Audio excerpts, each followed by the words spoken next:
ఈరోజు జరిగిన ఈ సమావేశం యొక్క ప్రధానమైనటువంటి విషయం ఇప్పుడే రమేష్ గారు చెప్పారు. ఈ రాష్ట్ర ప్రభుత్వం, ప్రస్తుత ఆంధ్రప్రదేశ్ పరిపాలిస్తున్న రాష్ట్ర ప్రభుత్వం, ఎన్నికల్లో ఇచ్చిన హామీ ఒకటి, వాళ్ళు అనుసరిస్తున్న విధానాలు మరొకటి వేరుగా ఉంటూ ఉన్నాయి. ఎందుకు ప్రధానంగా మేము ఇన్సిస్ట్ చేయవలసిన కారణం ఏంటంటే, ఇచ్చిన మాట నిలబెట్టుకోకపోతే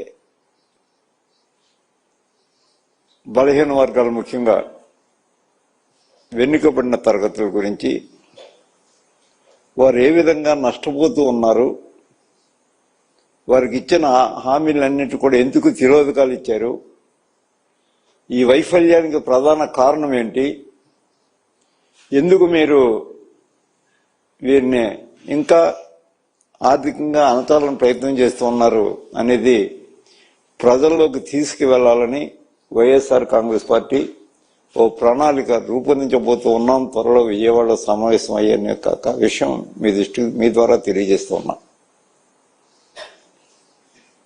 ఇవాళ ఫీజు రీయింబర్స్మెంట్ ఉంది.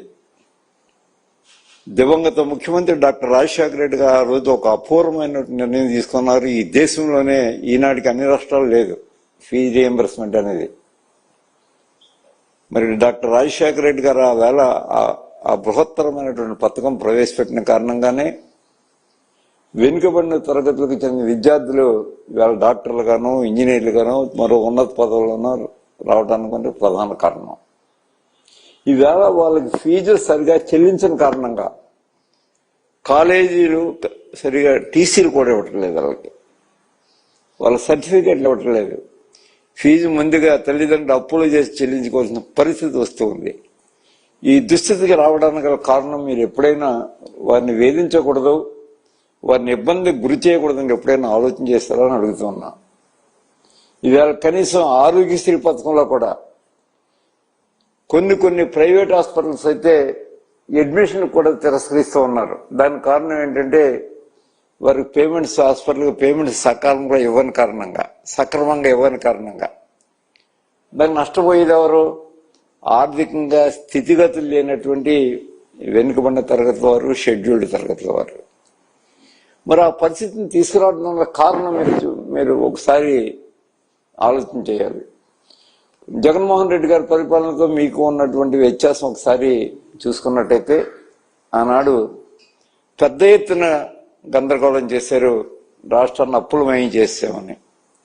ఈవేళ ఆయన 5 సంవత్సరాల్లో చేసిన అప్పుల కంటే మీరు 2 సంవత్సరాల్లో అంతకంటే ఎక్కువ చేయలేదని అడుగుతూ ఉన్నాను నేను.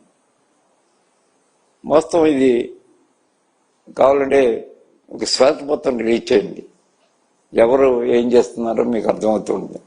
మరి ఈ విధంగా నెట్ట నిలువున ఇచ్చిన హామీని అమలు చేయకుండా నెట్ట నిలువున మరి మోసం చేసినటువంటి ప్రస్తుత తెలుగుదేశం ప్రభుత్వం యొక్క విధానాల్ని ప్రస్తుత ముఖ్యమంత్రి గారు, మరి గౌరవనీయులు ముఖ్యమంత్రి గారు, మీరు ఆర్థిక శాస్త్ర నిపుణులు, ఆర్థిక శాస్త్రంలో పోస్ట్ గ్రాడ్యుయేషన్ చేసిన వాళ్ళు, మీరు ఎందుకు అమలు చేయలేకపోయారు ఇచ్చినటువంటి హామీల్ని?